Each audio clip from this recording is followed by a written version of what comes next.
So my lesson for this assignment is based around the immune system, but from the perspective that students are questioning whether they think that Gardasil should be a required vaccination. So to understand that question, they need to have a good basis understanding of the immune system. They need to understand cancer. So today they're going to be researching the immune system a little bit more. I have a little bit of a lecture that I would go through with the students. That's what's here. But for this video, I wanted to focus more on working with students on the reading, because that's something that is more new to me. So I had a guinea pig, my husband, go through some of these questions. And since he didn't have the benefit of working with a group collaboratively, we're going to go through together and take a look at his questions, and I'll kind of be his partner, and we'll see what we can find. So I'll pull up his questions, or his answers to the questions I assigned.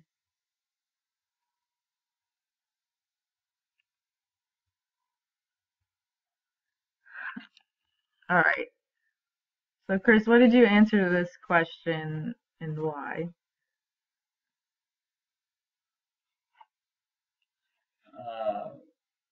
First question, I said that the spleen seemed like the organ that was the least important to the immune system.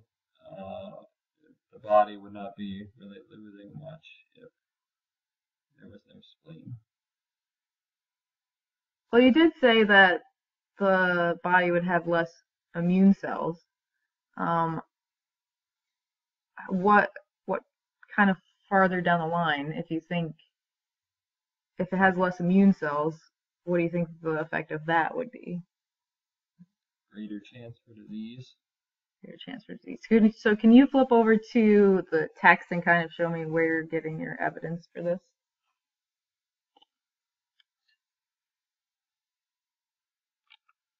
So where in the reading did you kind of find your answer for this question? Underwear talking about the spleen, and just compared to the other parts of the immune system, it was not as much involved with the spleen.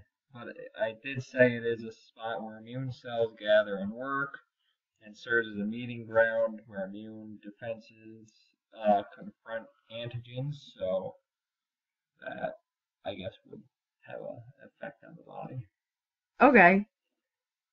So it kind of seems like you are recognizing that the spleen has an importance, An importance, but less than others. but less than others. So since you guys haven't had the chance to see this whole document, we'll go back. This image here kind of shows a lot of different components in the immune system, and I thought this was kind of a striking image. It shows how spread out our immune system really is.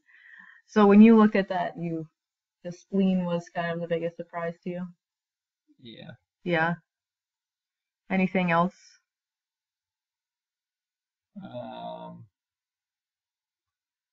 Seemed like the bone marrow was interesting. That's kind of where a lot of the cells came from. Yeah, isn't that interesting? Sometimes I think we tend to think of our bones as just stagnant and not doing much other than supporting us. But I found that part interesting myself. And do you think somebody else would look at that and have the same opinion as you? No, possibly. Possibly. Because that's kind of the interesting thing of studying the immune system is when we start to think about these questions like, should a vaccine be required? Other people are going to have different opinions than you, and that's okay.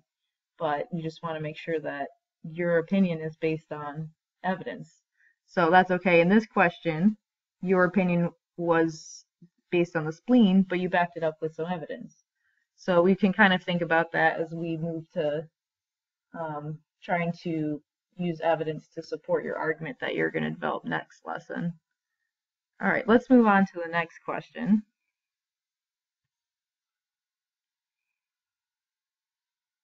So this question was asking you about the different types of specialized immune cells, and obviously they're all important.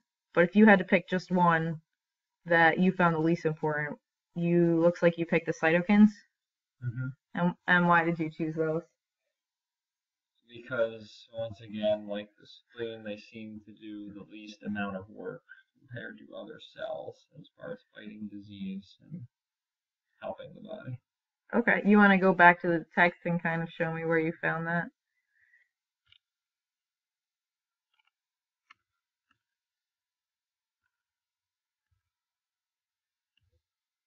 So they were under all the other parts of the immune system, and they exchange chemical messengers.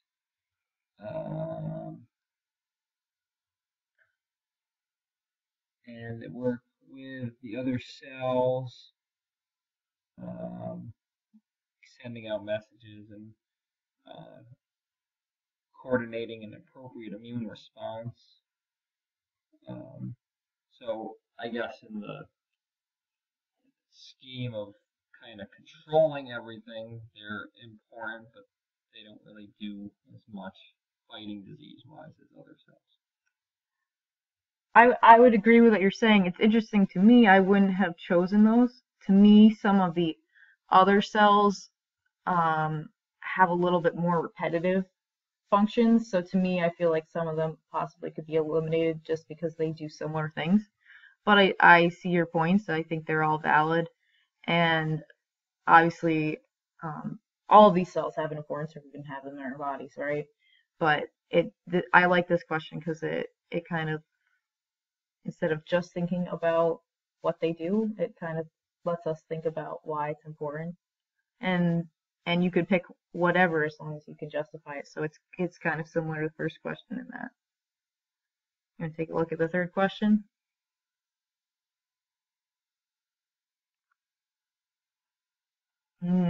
So since the vaccine that we're looking at is a vaccine used to prevent cancer caused by a virus, so we're going to be looking at cancer a little bit after we focus on the immune system. And obviously the immune system is important in fighting off cancer. It's all kind of tied together. So in the reading, what did you find? So the approach that was interesting to me was the biological response modifiers. And what they do is take some of the patient's own immune cells and change them into what they call tumor hungry cells, and then they inject those into the patient to help fight the cancer. You think that's going to be a little more effective? Yeah, I think that's a good approach. Why? Obviously, you may have known people who have had cancer and kind of seen secondhand the things that they've gone through. Why do you think this might be a better approach than historically some other treatments? Just because it's using the patient's cells that are already in their body, so it seems a little more natural. True. And considering the immune system, anytime you put something foreign in your body, there's a chance that the immune system will react to that because it's gonna think that it's kind of the enemy, right? Because it's the soul self versus non-self. So using their own cells, I feel like that's definitely an advantage. Did you find any other reasons why you think that might be a more beneficial treatment?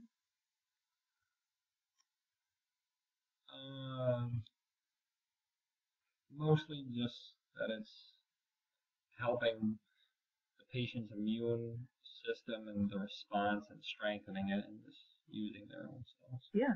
I think another reason that I saw in the text was that this really targets just the tumors, right? A lot of our therapies, like chemotherapy, they just kind of go in and they kill everything. So it's kind of like kill everything and hopefully get the bad, but you're definitely going to get some good as well. This kind of is a little bit more targeted, I think. Yeah. Yeah.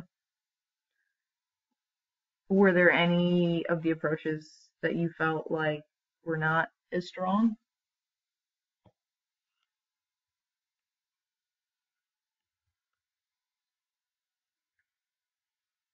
Um,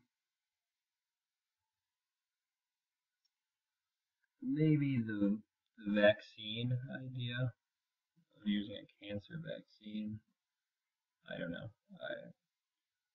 Vaccinations are good, but seems like more of an afterthought.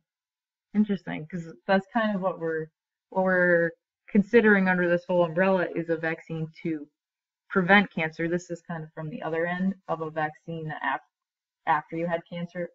Um, I think I can think of off my own knowledge that a lot more vaccines that are preventative. Maybe it's just our um, kind of predisposition based on what we've seen that we don't use a lot of vaccines in these types of situations. What do you think? It could be. Could be, but they're all still to be tested, so we'll have to see. I think you had some good thoughts on the approach that you chose. All right, we got one more question here.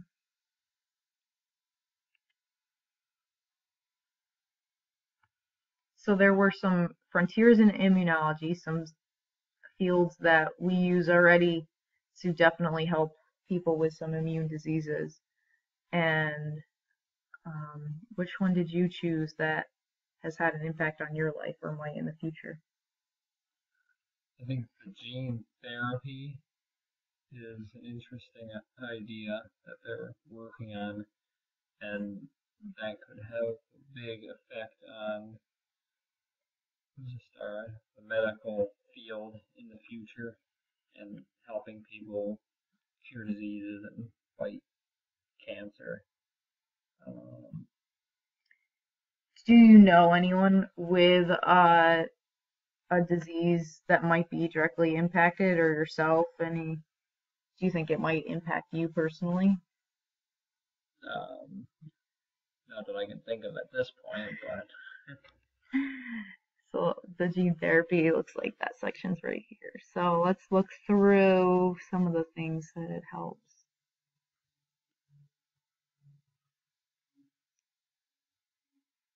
So, disease where people have compromised immune systems. Let's see, cancer. I don't know if you've had any experience with knowing anybody that has um, kind of a compromised immune system or cancer, but if you have, you know how devastating it is on their lives and the lives of their loved ones. So hopefully this would be helpful to them. mm-hmm. Definitely. And I think it's important. It's replacing missing genes that the body wasn't able to have naturally. So. Yeah, kind of to me makes it seem like really a long lasting treatment if their body's able to keep replicating that DNA in their new cells and that really becomes a part of them. Mm-hmm. Did you have any thoughts on the other frontiers in immunology? Um, that was the one that I looked at mostly. Kind of the most interesting one to you. Yeah. How do you feel about picture it was yourself? If you needed this gene therapy, how do you feel about having, your DNA altered? Is that comfortable to you? It's a chance you would have to take in that situation. Kind of a pros versus cons situation. Right. Would it worry you at all? Probably. Anything. Anything in the medical field is a little worrying. Yeah, I know. I know you're not the biggest believer in medicine always. Right. You think you would trust a new gene therapy like this for yourself? Maybe. Maybe, possibly.